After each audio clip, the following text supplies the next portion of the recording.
বসে থাকতে থাকতে মানুষ মারা যায় কিভাবে?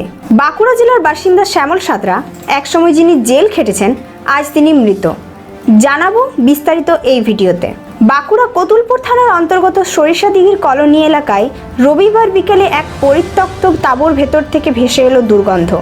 আর তারপরেই সামনে এলো এমন এক ঘটনা যা শুনলে গায়ে কাটা দেয়।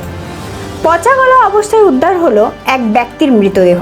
মৃতের নাম শ্যামল সাঁতরা, বয়স আনুমানিক 55 বছর।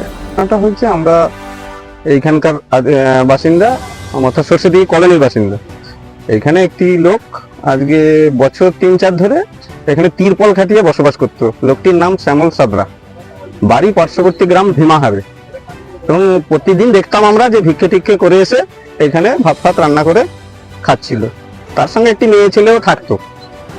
আমরা দেখি যে দিন কতক আগে থেকে আর মেয়ে ছেলেটি নাই, আর এও দেখতে